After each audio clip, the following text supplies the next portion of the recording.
Next बात करते हैं सैलरी के बारे में। तो जो यहाँ पर सैलरी है वो कम से कम राइट नाउ भी 70-72 हजार से ऊपर की है, ठीक है। और यहाँ पर आपको एक और बात बताऊं तो पूरे सीजीएल में 2 ही पोस्ट है जो आपको पेट्रोल बिल देते हैं और मोबाइल बिल देते हैं। वो आपका एक हो गया इनकम टैक्स इंस्पेक्टर और एक के बारे में मैंने बता रखा है, ठीक है।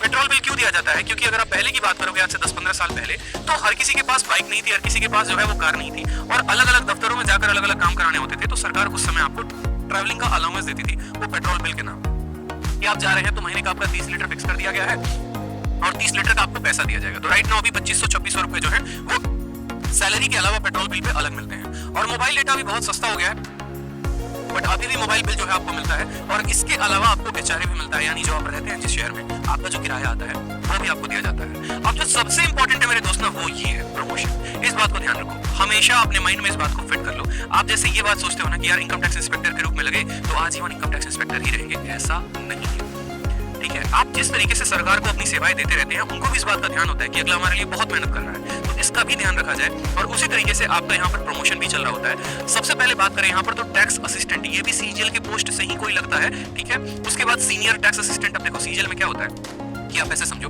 मानो 700 का पेपर हुआ तो 700 में मैं अगर आपको ये बोलूं तो 650 जाती है इनकम टैक्स की कट ऑफ और मानो 600 जाती है आपको टैक्स असिस्टेंट की कट ऑफ। यानी मेरे 2 दोस्त हैं, राम है और श्याम है, दोनों ने एसएससी सीजीएल की तैयारी की, दोनों ने पेपर को दिया। राम के नंबर 600 आए और श्याम के नंबर 650 आए, कट ऑफ गई 650, तो श्याम जो है हमारा इनकम टैक्स इंस्पेक्टर बन गया और राम उसी एसएससी सीजीएल पोस्ट से बेचारा टैक्स असिस्टेंट बन गया। तो क्या कभी राम इनकम टैक्स इंस्पेक्टर बन पाएगा? तो जी हाँ, बिल्कुल बन पाएगा। एसएससी सीजीएल में जो बंदा टैक्स असिस्टेंट लगता है 3 सालों के बाद क्या होता है कि उसका प्रमोशन सीनियर टैक्स असिस्टेंट में लग जाता है। इसकी सैलरी कम है, पावर कम है, सब कुछ है, इसको टाइपिंग का भी टेस्ट देना पड़ता है। 3 सालों के बाद ये सीनियर टैक्स असिस्टेंट बनता है, फिर उसके 3 सालों के बाद ये इनकम टैक्स इंस्पेक्टर बन जाता है। क्यों भैया? क्योंकि इसकी कट ऑफ कम थी, ये कम नंबर लेकर आया था, लेकिन वहीं पर जो हमारा श्याम है उसके नंबर ज्यादा थे, 700 में 650 थे और कट ऑफ कितनी गई थी? 650। तो ये बंदा डायरेक्ट जो है यहाँ पर सीधा का सीधा इनकम टैक्स इंस्पेक्टर बनता है। अब इनकम टैक्स इंस्पेक्टर ये बंदा लग चुका है, जैसे मानो मेरा जो है रिजल्ट आया, मैं इनकम टैक्स इंस्पेक्टर बन गया, तो उसके बाद क्या होगा?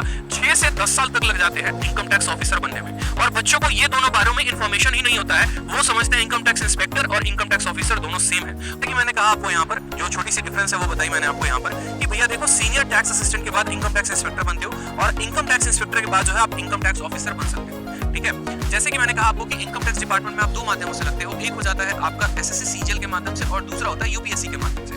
तो एसएससी सीजीएल क्वालीफाई करके आप इनकम टैक्स इंस्पेक्टर बनते हैं और यूपीएससी क्वालीफाई करके आप assistant commissioner of income tax यानी एसीआईटी बनते हैं, ठीक है। तो आप यहाँ से लेकर यहाँ तक, आपको अगर मानो कि आज आप यूपीएससी का पेपर देते हो आपका नहीं निकलता है तो भी कोई दिक्कत की बात नहीं है। आप 10 से 12 साल के अंदर यहाँ पर कम से कम 12 से 14 साल के अंदर आपका प्रमोशन होकर यूपीएससी कैडर में आप चले आओगे।